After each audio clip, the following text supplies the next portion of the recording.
Well, joining us now is the director of the acclaimed film, Steven Silver, and the actor who plays Ken Oosterbroek, Frank Rautenbach. Good morning. Thanks so much for coming through.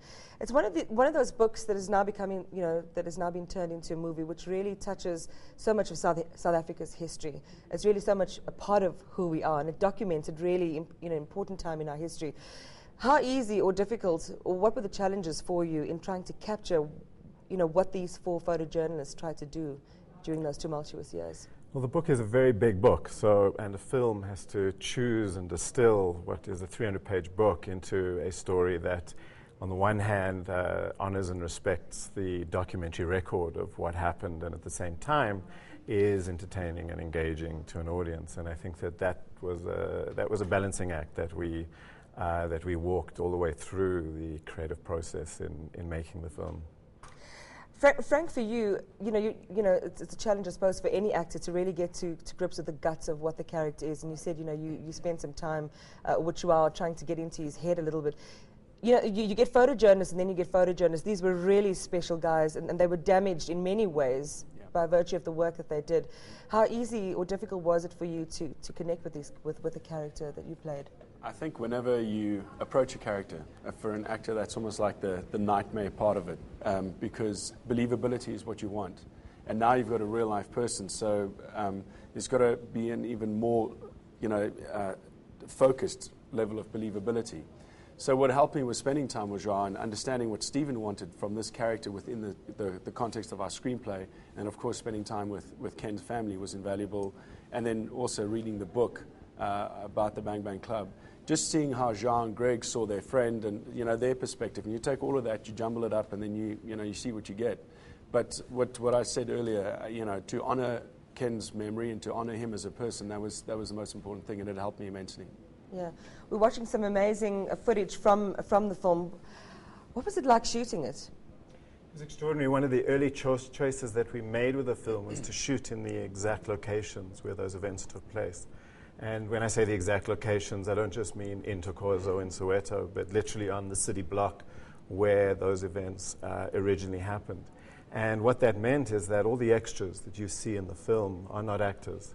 They are people from those communities, the residents from those communities. And so they are not acting, they're remembering. And what was extraordinary for us was how alive these events, and in many cases how raw these events still are for the people who lived through them.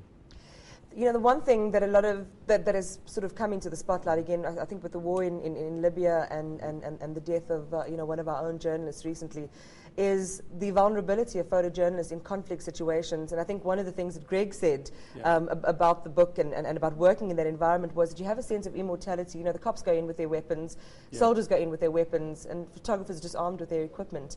Did you connect with the vulnerability and the real tough ask that it is to be a photojournalist, especially in a country like South Africa? I think I definitely did. As Frank, I definitely did. I mean, I was really scared, and especially when I saw journalists who were there 20 years ago, again, getting the shakes when they're just seeing the reenactments and stuff like that, for sure.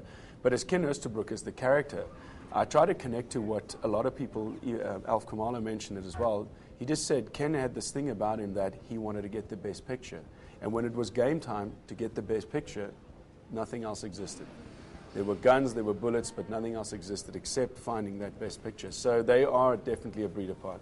You touched on the reaction of people that were watching, and I'm sure for photojournalists, especially those who've worked in the country, and a lot of us have actually worked with Greg in the field during the course of our work, so there's a real sense of realism there. So that the reaction is expected to some degree. There have been criticisms, Stephen, you must admit, about, it's the same old thing in the South African film industry. We get foreigners coming in to play roles that are really dear to South Africans, that are really personal for South Africans, and get the accents completely right, perhaps. Perhaps it's not entirely true to what the ethos is meant to be. How do you digest those criticisms, and how do you balance it with the overall achievement of your film? Well, I'm South African, so I was one of those people who would also complain about the accents. I think these actors did very well with the accents. I think the reality of film making right now is that, this film's being treated like a big Hollywood film. In reality, it's a small, independent, Canadian-South African co-production done under a Canadian-South African treaty. That treaty says I have to use 2 Canadian actors, 2 South African actors, and I get one exception to help me get the film Okay, financed. so these are policy restrictions that you have no control that over. the South African government and the Canadian government have agreed to. So in this film, Taylor Kitsch and Malin Ackerman are the two Canadian actors.